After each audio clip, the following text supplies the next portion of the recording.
My name is Judy.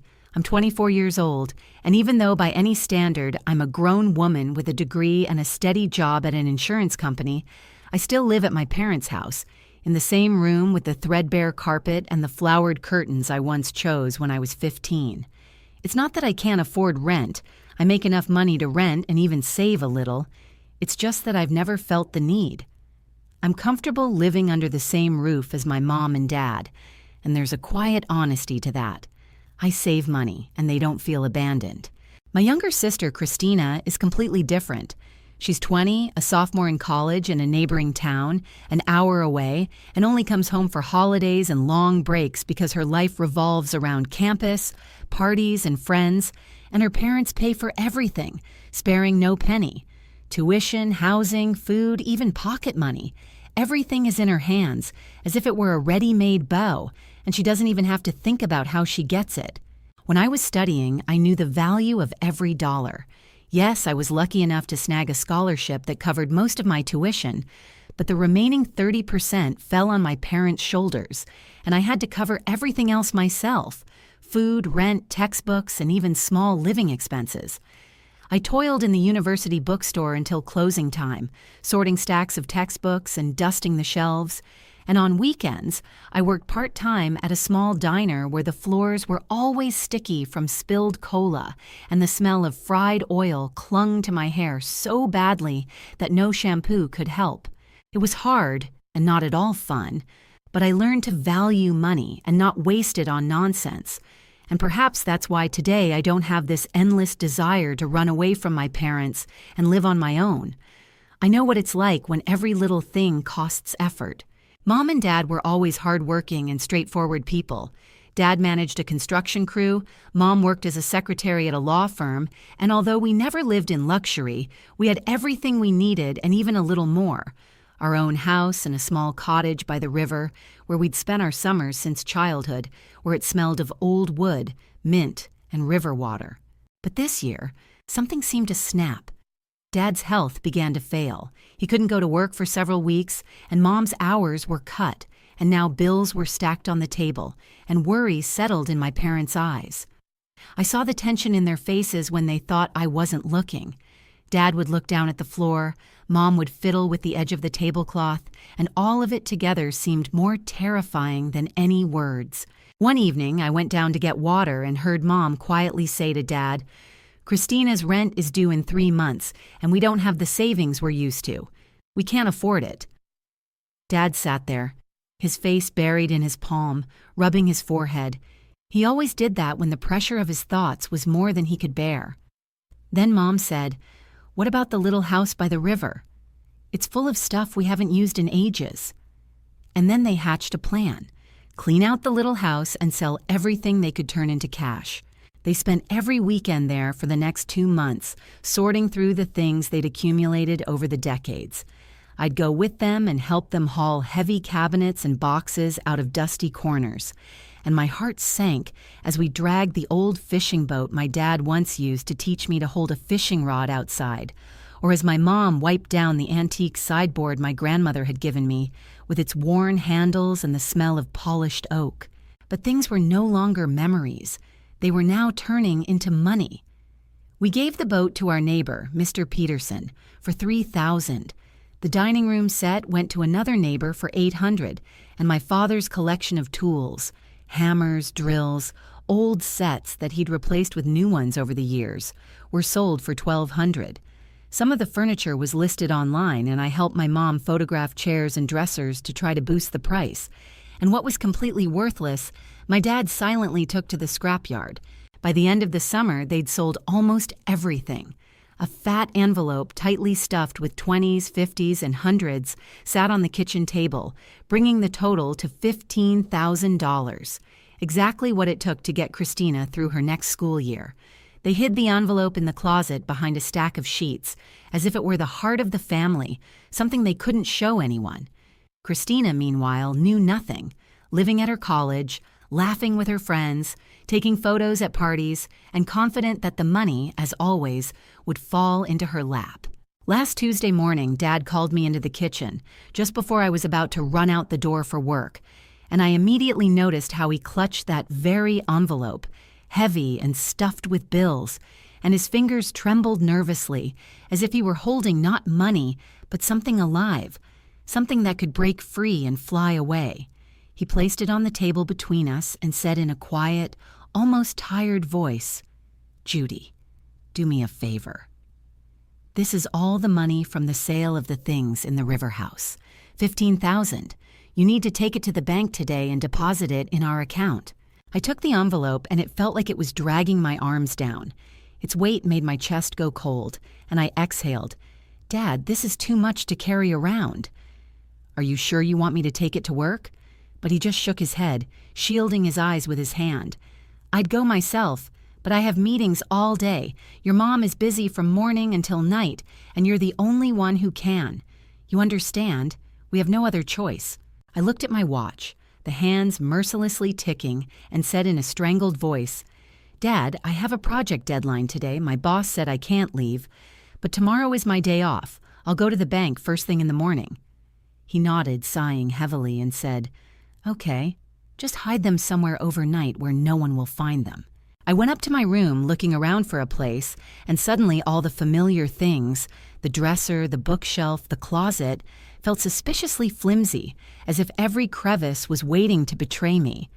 I chose the top drawer of my desk, where my old notes and notebooks from college were strewn in a heap, and tucked the envelope under a pile of papers, trying to close it as tightly as possible, as if the paper trash could become armor. When I returned home that evening, tired and distracted, I walked through the front door and stopped as if I'd crashed into a wall. Christina was strolling around the living room, looking like she stepped out of a glossy magazine. Expensive jeans that fit her like they were custom made, a soft designer sweater, and boots that would have cost more than I make in a week. But what struck me most was her phone, a shiny, brand new model with a huge screen that shone like a jewel. "Christina," I said, setting my bag by the door, my voice trembling, "when did you get here? Where did you get all this from? Did you get a job or anything?" She laughed, and her laugh was scratchy, unpleasant, not at all like I was used to hearing. "My job? Are you crazy? I'm not stupid enough to be working some lousy part-time job like you did in college." Her words hit me like a whip, and a sticky, cold premonition rose up inside me, as if I already knew the answer, but couldn't bring myself to believe it. "Then how did you pay for all this?" I asked, feeling my heart begin to pound. She shrugged and, with that same insolent grin, said, "Oh, I just borrowed some money from a secret place." Imagine, I found a treasure chest, and in that moment, everything inside me collapsed. I didn't say another word. I simply took off and ran to my room, jumping 2 steps at a time, almost falling, my hands shaking so badly I could barely open the doorknob. I rushed to my desk, pulled out the top drawer, and began tossing old notebooks around like they were trash. The envelope was gone.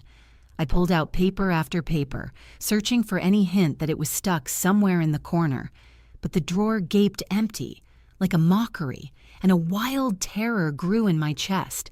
I sat there, staring at the empty bottom, for a few seconds that stretched on like an eternity, and my hands shook so hard I couldn't control them anymore. The envelope was gone, vanished, as if it had never been there. I jumped up and ran back to the living room, my breath ragged as if I'd run, and everything was swimming before my eyes. Christina was still standing in front of the mirror, turning sideways, then half-turned, admiring her reflection, caressing her new phone as if it were her lover, and a smug smile shone on her face, making me want to scream. She was completely absorbed in the screen, taking selfies with a dozen different facial expressions, pursing her lips, tossing her hair, as if the whole world existed solely to capture her beauty. And I barely held back a scream, but my voice still broke. "Christina." She flinched and jerked her head up, fear flickering in her eyes, which was immediately replaced by irritation.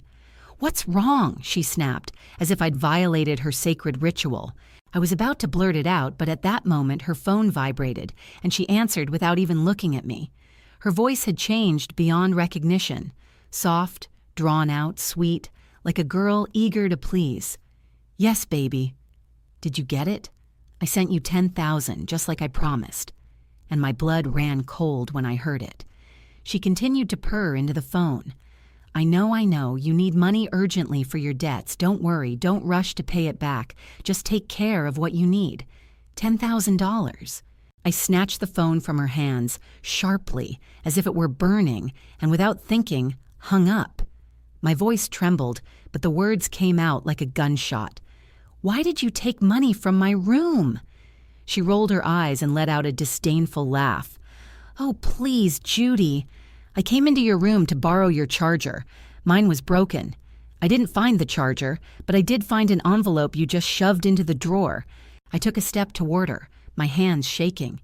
"You just took $15,000 that didn't belong to you? Do you understand what that was?" She shrugged and said calmly, as if she were talking about a couple of coins, "If money is lying around the house, it's family money. And I'm family. I just found a good use for it instead of letting it gather dust." I was so stunned by her impudence that I was momentarily speechless, the air in my throat forming a lump. Meanwhile, she picked up her brand new phone, pointed the camera at my face, and snapped a photo. "You should only see yourself now," she laughed. "You look like a madman." "It's hilarious. Maybe next time you shouldn't leave money scattered around the house if you don't want someone using it." And then the front door clicked, and footsteps sounded in the hallway. Mom and Dad had returned from work. Dad walked in first, frowning, keys in hand, and I immediately sensed the tension in the air. "What's going on here?" His voice was firm but alarmed. I couldn't resist blurting it out, too loudly, almost shrieking. "Christina took the money from my room and spent it all." Mom froze in the doorway, her face pale, her lips trembling. "What?" "Judy, that's not funny. Don't joke like that," she said, her voice pleading, as if she were trying to push the terrifying thought away. "I'm not joking, Mom," I blurted out, pointing at my sister. "Look at what she's wearing. Look at those bags on the couch. They're full of new clothes. Even the tags are still on. And I just heard her say on the phone that she sent someone $10,000. Christina paled noticeably, but kept her expression composed, though the confidence in her voice had vanished. "Whose money was that?" Dad tensed, his cheeks flushed red, a sign of trouble. "It was the money from the country house," he said, breathing heavily. "We sold everything. The boat, the furniture, the tools. We worked every Saturday and Sunday for 2 months to save up that $15,000. It was money for your education, Christina." She widened her eyes, genuinely shocked, as if realizing the magnitude for the first time, and whispered, "Wait, what? You sold things from the house?" Mom took a step forward, her hands shaking, her voice breaking. "We sold the boat, all the old furniture, Dad's tools, everything we could get rid of. We couldn't afford to pay for your next year of college any other way." And at that moment, Christina broke down. She went berserk, started screaming, pointing her finger at me, her voice hysterical. "I didn't take anything. It was all her fault. Judy spent the money herself, and now she's trying to blame it on me. She's lying." I turned to my parents desperately, my voice breaking. "How much do you think she could have spent on just the clothes she's wearing now? Look at these bags. Thousands of dollars in clothes, the tags still attached." Dad walked over to the bags and started pulling things out, and something bitter stuck in my throat as I watched designer jeans, expensive tops, and, like the final nail in the coffin, the leather jacket, the very one that, by my calculations, cost more than his weekly salary, emerge from the bag one by one. I prepared to continue because the rest of the list I'd heard on the phone was already churning and flaring in my chest. "She said she sent $10,000 today," I said, my voice shaking violently, and Christina screamed, accusing me of lying and shouting that I was making it all up. I grabbed the phone and, without thinking, said, "Okay, I'll call the police now. I'll tell them about stealing the $15,000. They'll be able to track all your purchases through the store's cameras and bank transactions to figure out where the money went." And at that moment, Christina's face twisted. She burst into tears, and her tears were no longer the simpering, fake sadness I'd seen before, but real, piercing. Because finally the words burst out. Okay, I took it. But I thought it was Beth's savings. I thought it was money she saved from work. And I looked at her as if the whole house was about to fall apart, because there was no room for softness left in my voice. So you thought my money was just coming to you. You thought you could steal from me and get away with it. Even Mom and Dad were stunned by her confession, and Dad's voice, usually warm and patient, became sharp and frightening. Quiet. Christina, that was money for your college education. We don't have any more savings for you. What were you even thinking? Christina sobbed even louder, and through her sobs came a sharp, I sent it to Derek, my boyfriend. He had gambling debts. They threatened him. He promised to pay it back someday. And that someday struck us like a bow on a string, causing Mom to exclaim loudly and ask that very question that seared the air. What else did you spend? And Christina, through her sobs, began to rattle off a list that took my dad and me by surprise. I took friends to that expensive restaurant downtown. We spent about $1,500.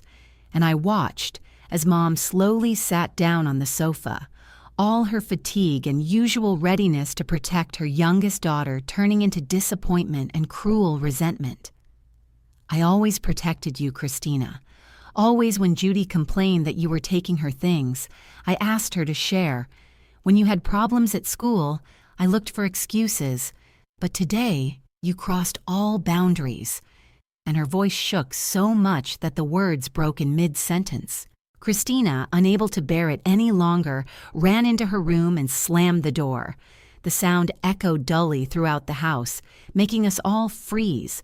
Because despite her hysteria, everything was already clear. Dinner that night had turned into the most awkward meal ever, one thick with layers of silence. We ate, and every sound of a fork on a plate felt like an accusation. And when Dad finally put his fork down and looked straight at Christina, his eyes held a decision, as stern as a sentence. Your mother and I have made a decision. We will not demand that you return the money you stole.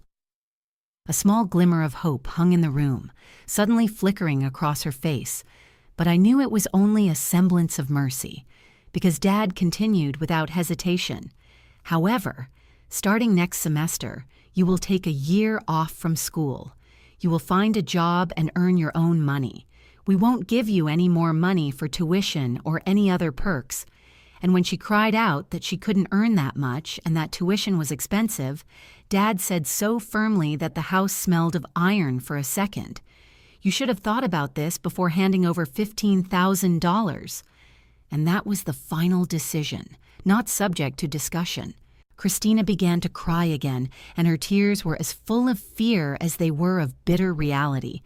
And I couldn't help but feel something warm and nasty creeping inside me. It wasn't joy at someone else's misfortune, but satisfaction, cold and clear, because finally she would have to face the true consequences of her actions. And in this harsh lesson, there was something that, after years of patience and petty compromises, I had long been waiting for.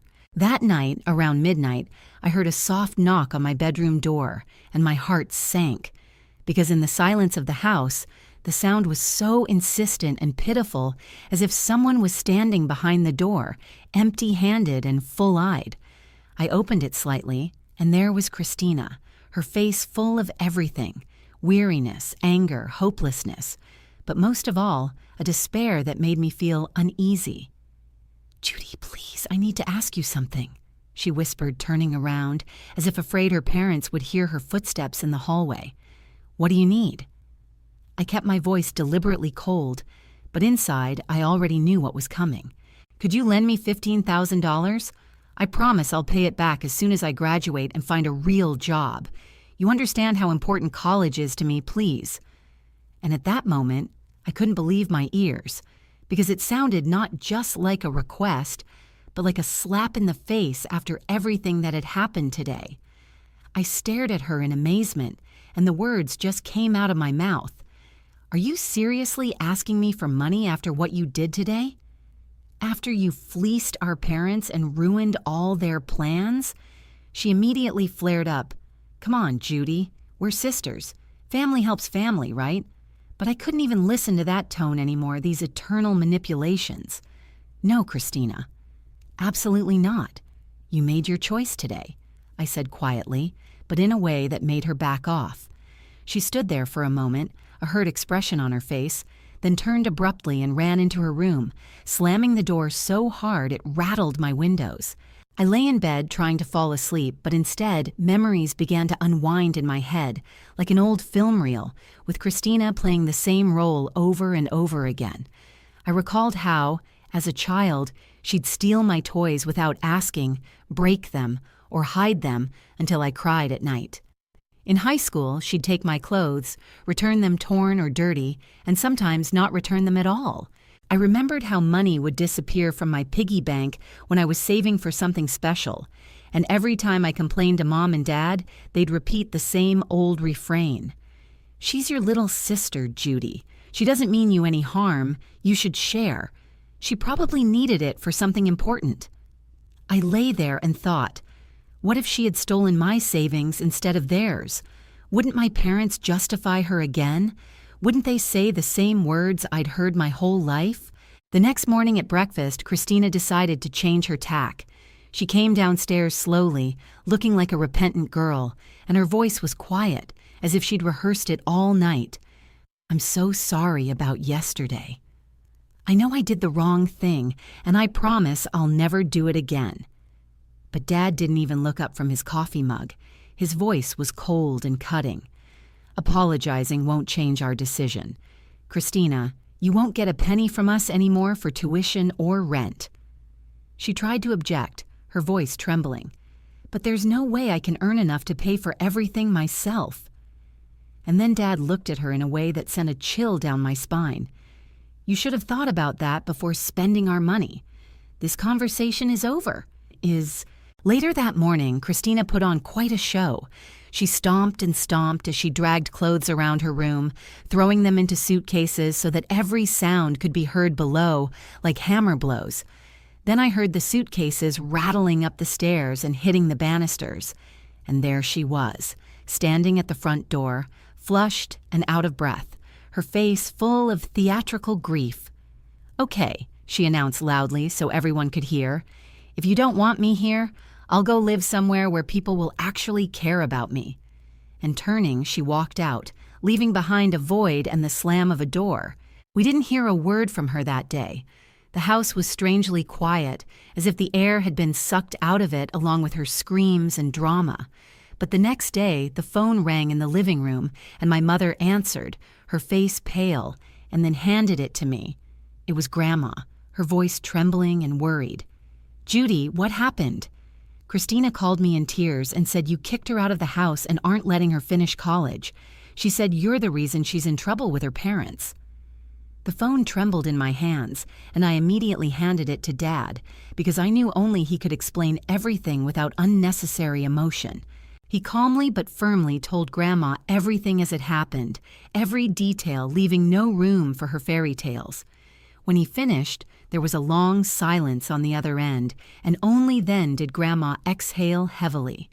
"Oh my God, I had no idea." Her voice changed, firmer, and she added, "Christina made it look like you were all being unfair to her. She asked me for money for her studies." Dad asked evenly, "And what did you tell her?" Grandma sighed. "I said I'd think about it, but now that I've heard the truth, I won't give her a penny."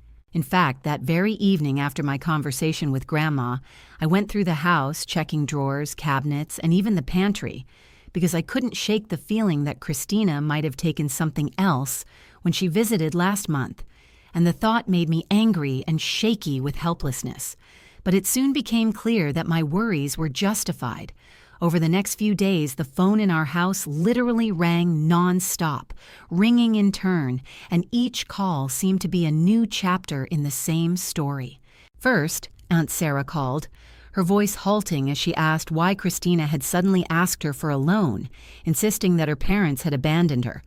Then Uncle Mike informed her that Christina had come to him in person, stood on his doorstep with the face of a poor student, and told a touching story about how she urgently needed help with her college fees. A day later, Jennifer's cousin called, distraught.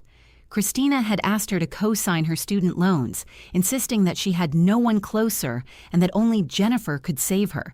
And each time, Mom or Dad had to go over everything again and again, explaining the truth, and each time we heard the same sigh of horror and disappointment on the other end of the line. Her relatives were shocked and, of course, refused Christina. A week later, when her circle of help had closed, and apparently there was no one left to turn to with complaints and fairy tales, Christina returned home alone. She walked into the living room slowly, as if her legs were leaden, and sank into a chair as if she were carrying the weight of the world on her shoulders. "I went to everyone," she said, her voice hoarse and broken. "Everyone from my family, my friends from college, even some of Derek's friends. No one helped me." Mom looked at her carefully and replied dryly, "Are you surprised?" Christina swallowed nervously and continued, "Listen, I'll do what Dad wants. I'll take a year off and work, but can I at least stay here so I don't have to pay rent? If I have to rent an apartment, I'll never be able to save for college." Mom and Dad exchanged glances, that silent conversation with their eyes that always spoke louder than words. Finally, Dad said slowly and clearly, "You can stay, but you will follow our rules and not ask us for money for anything." 2 months had passed since all this drama, and I myself felt it was time to take a step forward. I found a nice one-bedroom apartment about 20 minutes from my parents' house, and over the course of one weekend, packed up and moved everything in. It was incredibly nice to finally be in my own space, where everything belonged solely to me and where I didn't have to deal with the daily tension that had hung in the air at home since the money incident. I furnished the apartment my way and enjoyed the silence, even when it seemed resonant. A few weeks later, Mom called me and shared news about Christina. She'd gotten a job as a waitress at a family restaurant downtown, working long hours, sometimes too much, coming home late and falling exhausted into bed, giving Mom and Dad her entire paycheck each week and keeping only tips for small change. I listened and couldn't hide my surprise. Honestly, I expected her to lose it again, run away, or find a way to get out of it. But instead, she actually worked. And to my own surprise, I felt relieved, even happy that she was finally learning responsibility. 2 months later, one Sunday, I decided to stop by my parents' house and see for myself how Christina was doing. When I walked into the house and saw her, I barely recognized her.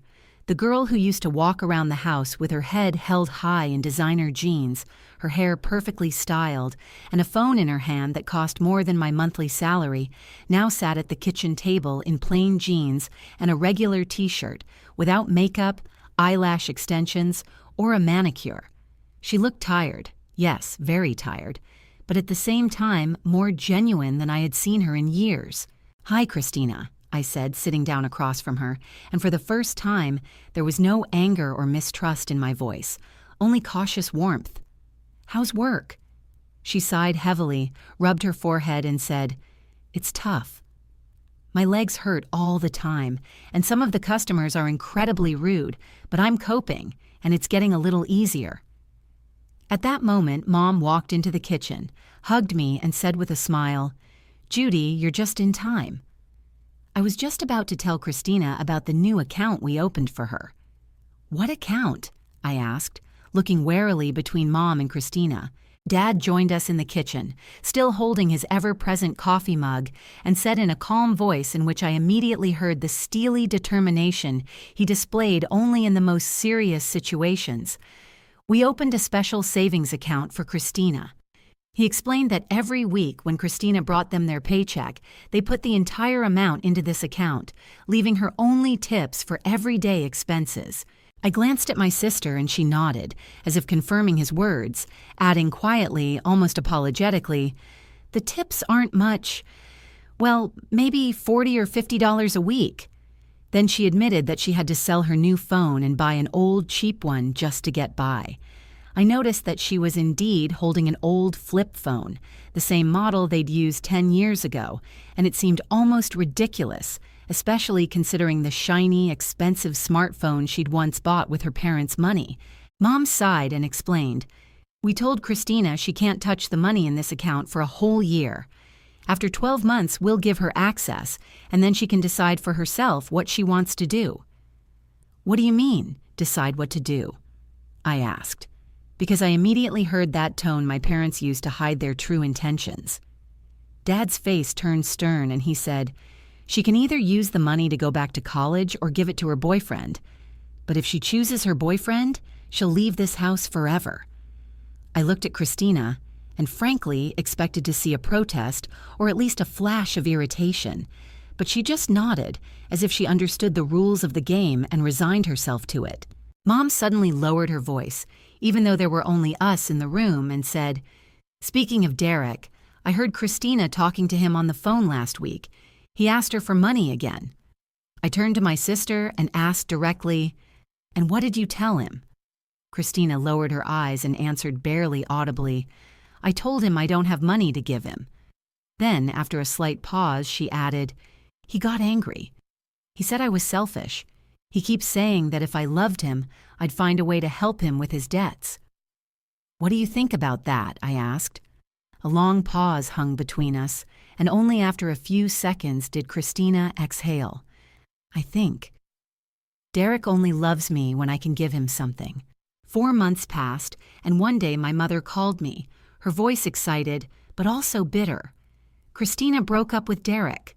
She explained that he continued to pressure her, demanding money even after she honestly admitted she couldn't access the account. When she refused to ask us, he started being rude and turning into a stranger. "Good for you," I said into the phone, and it wasn't just empty words of support. I was genuinely proud of her decision. Then I couldn't resist asking, "Did he at least pay back the $10,000? Mom laughed, but it was a bitter laugh, filled with all the weariness of recent years. "Of course not." Christina finally understood that he never intended to return it. He told her that money should be shared freely between people who love each other, and demanding it back was like a sign of mistrust. I felt angry again, feeling my insides tighten at the thought of that money, but at the same time I felt genuine pride for Christina, who had finally seen Derek without his masks. And then December came, and on her 21st birthday, I went to the bank myself, withdrew $500 in cash, put it in a card, and brought it to her for her celebratory dinner at her parents'.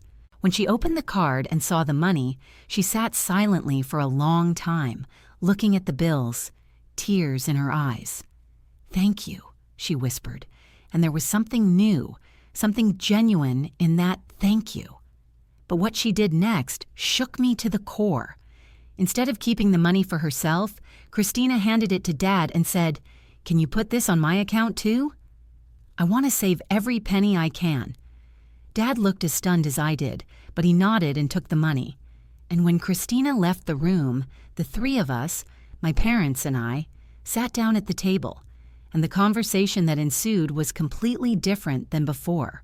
It was our first truly honest conversation in many years, and I still remember how the silence in the kitchen seemed to tremble with the weight of the words spoken when Mom finally admitted, "We messed everything up with Christina.